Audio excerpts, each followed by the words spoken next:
Hi everybody, D2K here with a review of the Samsung Galaxy Lite. This is a relatively brand new phone. I think it's been out about a month at this point.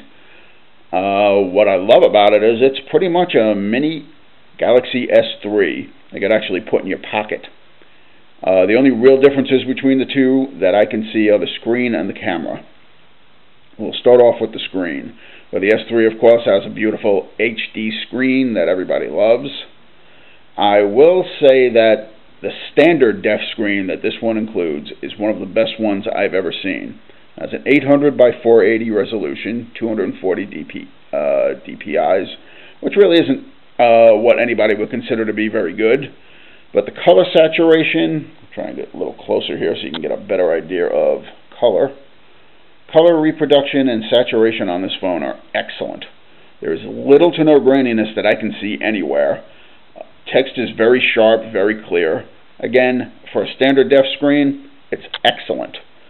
Samsung definitely went the extra distance, so to speak, of putting in, even though they didn't want to add an HD screen to really drive the price up, they put in a very, very high quality standard definition screen. Same goes for the camera on the back.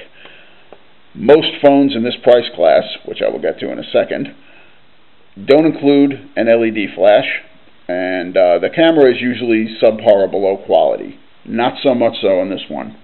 This particular one, while it's only 5 megapixels, it takes excellent pictures. Let me pop up a couple, go into my gallery over here. Let me go into, I had just gone to Salem, Massachusetts, and went on a tour and took a bunch of inside shots on purpose with this to give you an idea of how clear and how crisp the color is when using the flash. I am very impressed with every picture I took with this. There was no blurring, no washout. Faces came into focus very, very clearly. Again, just a very, very nice camera for indoor shooting, and I added one additional outside shot of myself so that you can get an idea how it looks outside, and I'm going to get as close as I can with this so you can really get the detail. There is a lot of it. Again, for a 5 megapixel camera, this is one of the better ones I've used, period. Again, Samsung did not skimp on the quality of what they did put in this phone. The biggest and best part spec-wise on this is the almost identical processor that is sitting in the S3. This one is called, from what I can tell online and from what I've been reading so far, nobody knows what the name of this particular processor is, but everybody's guessing it's simply mildly updated version of the one in the S3, which is the Samsung Exynos 4. 4412 variant. It's the closest thing we can come to in figuring out what it was. Antutu seems to back it up a bit by showing us that they think it's an MTK MT6572, but the Mali 400 multi-core processor kind of defeats that, kind of proves that it is not that particular one. Another thing I happen to like about this, and that really makes me think it's a Galaxy S3 clone in a smaller body, the Antutu scores. They're almost identical, literally. The S3 is 17956. This device is 17390. I mean, the numbers across the board are almost identical, no joke. So, again, from what I can tell and from what I've seen on here, the processors are identical. Quad-core, outstanding speed. Nothing on this phone is slow. I mean, there is absolutely no lag anywhere on this phone. Playing games, playing movies, nothing slows this phone down. I'll give you an example of gaming capability. I loaded on a little one called TurboFly HD. Give you an idea how loud this loudspeaker is. Listen to that. That is really, really loud. I have to lower this thing down to almost half in order to play a game. I did not set this up to use the accelerometer that's built into it. Instead, I just decided to go with touching the screen in order for turning. I kind of prefer that in many race games if it's available. The G sensor on here is excellent though and works very, very well. I actually utilize it for just about every racing game out there. That's my favorite type of gaming. So I can honestly tell you, as you can see right here, it works beautifully. Smooth, got into the game in seconds. I mean, again, no lag, no slowdown. Not going to find that on any phone in this price range. Getting to that particular price, this phone's only $150. I kid you not. Technically $149. I had bought this off of HSN. Yeah, that's the Home Shopping Network. This is the best price I have seen on this phone and for this phone. T-Mobile actually has this phone on their site for $240, so that $150 price point is excellent. I've had this phone for 2 weeks, and they have had this promotion, it looks like it is, going for over a month already. It looks like that will be their permanent price on this phone, so I'd hop on over to HSN and jump on this thing before they decide to come to their senses and realize that this is a much more expensive phone than that. Across the board, there is nothing I can say bad about this phone. You can go online with it effortlessly. I'm actually going to show you a little example utilizing YouTube online. I actually find that it loads very quickly. That's thanks in part to the fact that for this $150, you're getting a 4G LTE radio built into this thing. I am very, very impressed with that. I really am. As you can see here, it gets into YouTube very quickly, doesn't slow down at all. Let me pop on Godzilla trailer just to give you an idea how well this handles video online. Here we go. Gentlemen, you are being fed in by a halo jump. I realize not all of you have had hands-on experience. Keep in mind, this is not the YouTube app. This is YouTube online. Frankly, none of us have ever faced a situation quite like this one before. Smooth, quick, goes right into it, no slowdown, no lag, no nothing. I would not be asking any one of you. Let's get to the end of this on purpose because this is all we want to see anyway.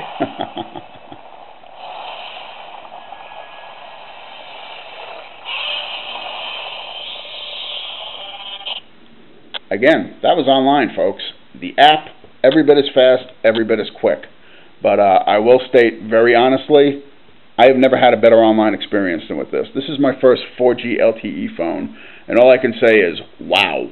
The hype definitely fits it, no questions asked. Wi-Fi also works beautifully on this.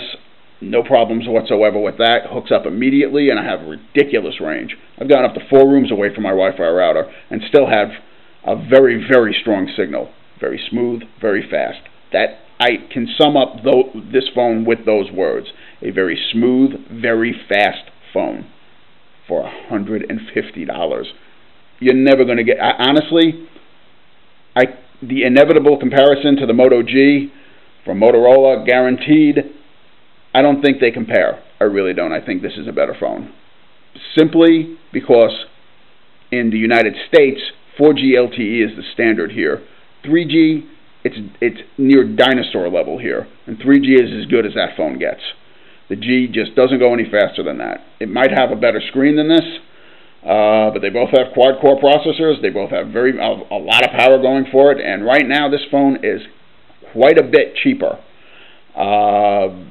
Again, don't say, oh my God, it's got a standard definition screen, I have to avoid it, I have to avoid it. This is an excellent standard def screen. There is nothing about this screen that is bad, period. Do not let the HD hype, as I like to call it, sway you from buying a great, great phone. You really will kick yourself for doing that. This is, at the very least, is worth checking out and seeing if you can. It is an off-contract phone. Comes with its own little SIM card if you want to, but I'm currently using this on contract with T-Mobile right now. Can it be unlocked? I don't know for sure.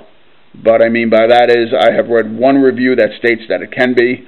That would be very nice because honestly, to have an LTE-based phone at this price point it would be nice to be able to use it on other carriers other than T-Mobile as well. So here's to hoping that works.